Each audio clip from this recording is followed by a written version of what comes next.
안녕하십니까, 닥터 파이낸스 김영환 교수입니다. 오늘은요, 돈의 심리학, Behavioral Finance 혹은 행동 재무, 행동 경제, 이것이 도대체 뭐를 하는 연구 분야인가 혹은 과목들인가에 대해서 개괄을 10분 정도 해드리려고 비디오를 만들고 있습니다. 다음과 같은 상황에서 주가가 올라가야 될까요? 내려가야 될까요? 가만히 있어야 될까요? 자, 월드컵 축구 경기를 했는데 국가대항전에서 우리나라가 이겼다 뭐 이럴 때 주가가 올라가야 됩니까? 내려가야 됩니까? 가만히 있어야 됩니까? 수천 종목에 걸쳐서 산업군도 다양한데 평균적으로 어떻게 될까요? 자, 그 다음에는 날씨가 서울이 혹은 싱가포르이, 샹하이가, 뉴욕이, 또 홍콩이 날씨가 짱짱하게 햇빛이 뜰 때 혹은 반대로 구름이 잔뜩 꼈을 때, 우울할 때 주가가 올라가야 될까요? 내려가야 될까요? 가만히 있어야 될까요? 영향을 받기는 할까요? 그 다음에 여러분들 팝음악 많이 들으시죠? K-팝 뭐 여러 가지 들으시는데 그 여러분들이 수천만 명이 듣는 노래가, 나라에서 듣는 노래가 해피 해피 해피 해피 해가지고 즐거운 노래를 막 들으실 때 주가가 올라가야 될까요? 내려가야 될까요? 가만히 있어야 될까요? 여러분들도 텔레비전이라든가 페이스북, 인스타그램, 틱톡 보시면은 유명한 CEO들 나와서 인터뷰를 또 합니다. 관종 CEO들, 일론 머스크 또 한 말씀 하시고, 이럴 때에 테슬라 주가가 올라갈까요? 내려갈까요? 가만히 있을까요? 마윈이 나와서 인터뷰를 합니다. 그러면 알리바바의 주가가 올라갈까요? 내려갈까요? 가만히 있어야 될까요? 자, 이렇게 인터뷰들 많이 하고 관심을 많이 끄는 분들이 있고 아닌 분들도 있어요. 그 다음에는 그 관심을 끄는 정도에 따라서 주가가 더 변동을 많이 해야 될까요? 적게 해야 될까요? 어떻게 될까요?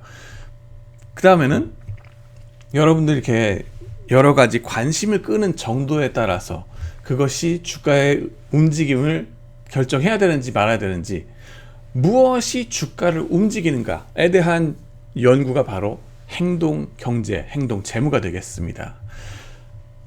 보통 고전파 경제학자, 신고전파 경제학자 분들의 주장은 뭐냐 하면은 주가를 움직이는 건 정보만이다. 정보만이 주가를 움직이시리니 하는 것이 그쪽의 교조적인 믿음입니다. 정보는 뭐에 대한 정보냐?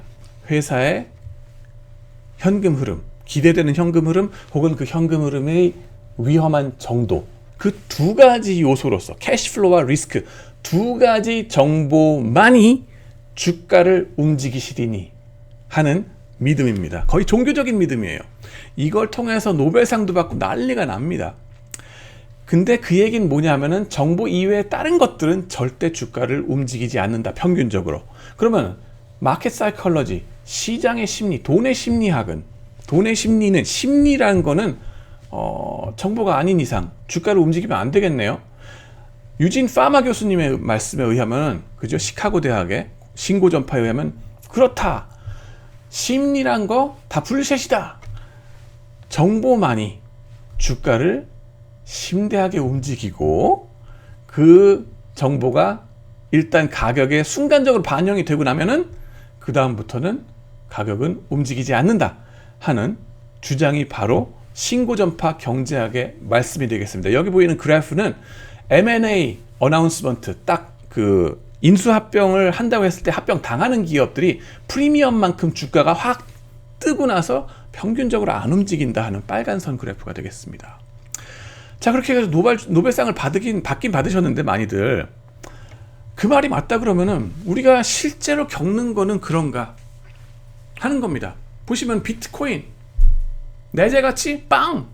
그런데 그 가격은 수천만 원으로 확 올라가서 이것이 확 30%가 떨어지지 않나, 절반인 반토막이 나질 않나, 하루 만에 난리가 납니다. 도지코인, 말할 것도 없죠. 그 다음엔 또 테라 루나 보셨죠? 당하셨습니까? 마이너스 99%? 와우, 엄청나죠? 그죠? 이게 버블과 크래시가 아니면 뭔데요? 이런 현상이 장기적으로도 중장기적으로도 이렇게 일어나더라는 거예요. 이런 현상에 대해서 신고전파의 경제학에서는 설명을 못 합니다. 그러고 나면은요, 그죠? 여러분들 NFT도 투자를 할 텐데, 실제로 우리가 피부에 와닿게 느끼는 거는 신고전파 경제학 가지고는 충분히 설명이 안 된다는 거예요. 물론 설명하는 부분이 있긴 해요. 하지만 안 되는 부분이 너무 많다 하는 거고요. 수백 년 전에 아이작 뉴튼 아시죠? 만유인력의 법칙. 이 양반도 사실은 사우스시라는 회사에 그 버블 주식에 잘못 올라타서 상투꼭지에 딱 탄 다음에 슉 떨어지더라는 겁니다. 쪽박이 나시는 바람에 엄청 고생하셨다 하는 그런 얘기들 전해 내려오고 있습니다. 이건 팩트입니다. 자, 투자를 하기 전에 우리는 항상 이렇게 믿죠. 나는 걱정 없어. 항상 차게 냉철한 이 차가운 지성으로서 합리적으로 투자 의사결정을 하고 컴퓨터 샤프하게 돈 많이 벌고 손절매 딱 칼같이 하고 난 빠져나올 거야. 그러니까 나는 금방 부자가 될 거야 라는 믿음으로 주식시장에 투자를 시작합니다. 혹은 코인 시장이든 무슨 시장이든 가는데 내 돈이 박히는 순간 뭐가 된다고요? 유명한 강환국 유튜버께서 말씀하신 거, 내 돈이 박히는 순간 나는 원숭이가 된다. 동물과 다를 바가 없다. 가족들이 다 같이 쳐다보게 되면 뭐가 나옵니까? 여러분의 배우자한테 등짝 스매싱 당하는 거죠. 네, 맞고 그냥 내가 왜 그런 실수를 했을까? 네, 모두가 다 겪게 되는 상황입니다. 네, The markets are moved by animal spirits and not by reason. 이거는 제 말씀이 아니라, 그죠? 동물적인 이 야성에 의해서 시장이란 거는 움직이게 된다는 것, 존 메이나드 케인즈께서 말씀하신 유명한 말입니다. 그래서 로버트 실러 교수님 노벨상 받으신 2013년에 그분의 유명한 책 애니멀 스피릿스, 여기서 나온 책 그 제목인데요. 이런 유명한 행동 경제 책이 있습니다. 여러분들 탐독하시기 바라고요. 그 다음에는 더 중요한 건 뭐냐 하면은, 그러면 그 투자자 심리, 돈의 심리를 숫자화할 방법이 있느냐? 네, 지난 20년 동안 눈부시게 성장한 분야가 바로 이 행동 경제, 행동 재무입니다.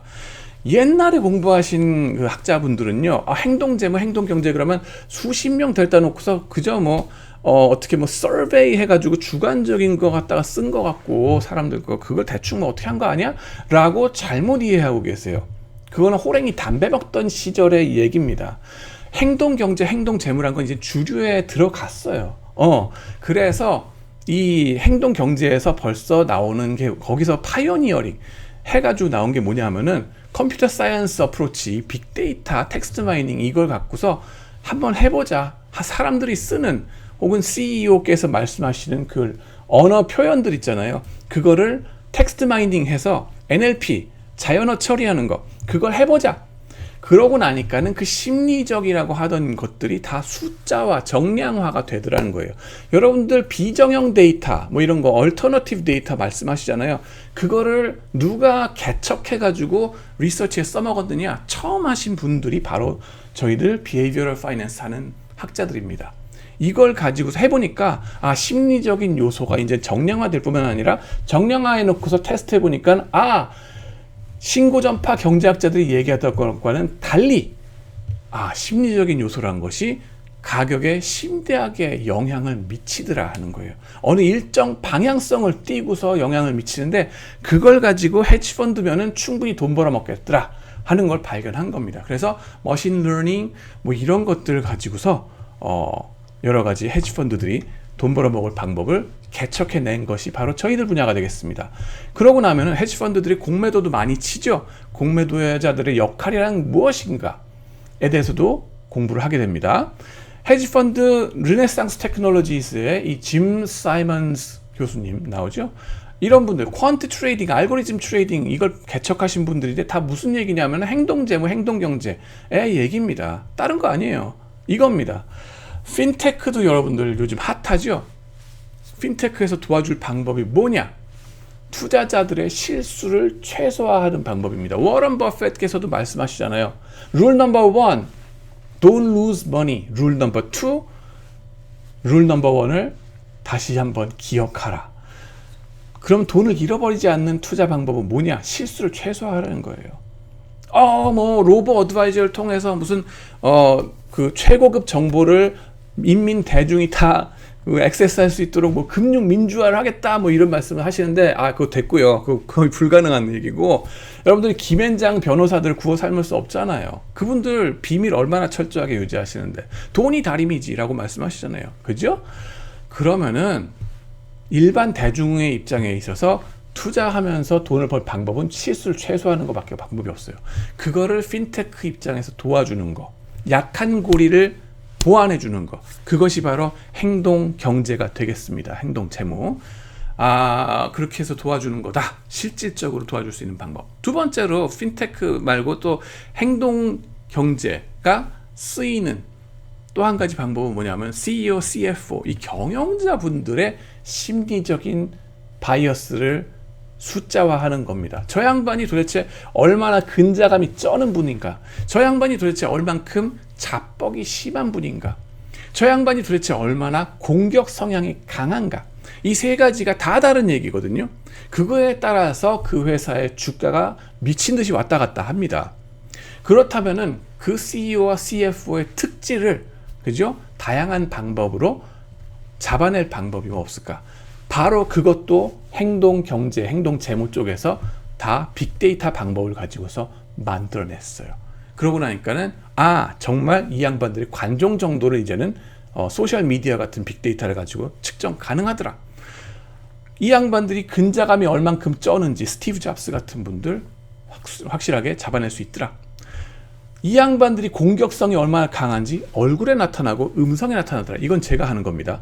자, 이런 것들에 대해서 AI로서 이제는 측정이 가능하다 하는 거고요. 여러분들 네이버, 카카오 요즘 이슈가 되죠. 또 작년에 엄청나게 그 시총 3, 4위를 막 달리고 막 이러다가 이게 이제 막 반토막이 나고 이러는데 변동폭이 확 달라요.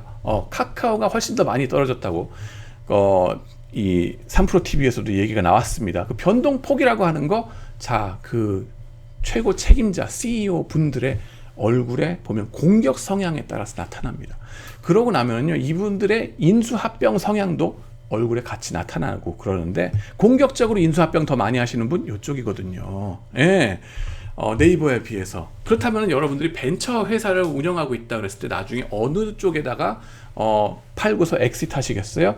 이거를 보려면은 가져갈 그 회사의 CEO 얼굴 보시면 된다는 겁니다. 그걸 어떻게 디지털리 사람 손 안 대고서 이거를 측정할 방법이 있을까? 제가 파이썬 코드 여러분들한테 제공해 드릴 수 있습니다. 그런 것들이 이제는 다 디지털하게 분석이 되고 자료화가 된다는 겁니다.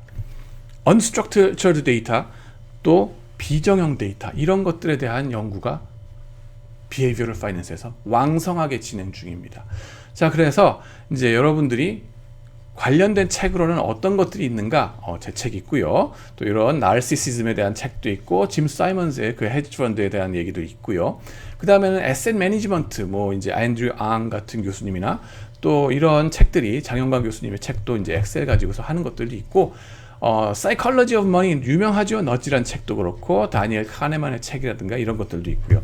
또 그다음에 이관희 교수님의 투자의 기초라는 책이 요즘 금년에 또 나왔습니다. 그래서 한번 이런 책들 보시고서 Behavioral Finance에 대해서 좀 감을 익히시면 좋겠습니다. 코딩 능력 같은 거 당연히 필요하죠. 제가 말씀드렸죠. 감정, 심리를 정량화하는 기법들이 행동경제학에서 꽃을 피웠다. 파이오니어링 했다. 파이썬 R 이런 것들, 세스 이런 것들 중요합니다. 그래서 여러분들 공부하시기 바라고요. 제 과목에서는 이러한 핀테크와 행동재무라든가 포트폴리오 관리라든가 또 이런 과목들에서 제가 두루두루 커버를 합니다. 제 채널 유튜브, 그죠? 닥터 파이낸스 구독과 좋아요는 사랑입니다. 그죠? 지금까지 들어주셔서 감사합니다.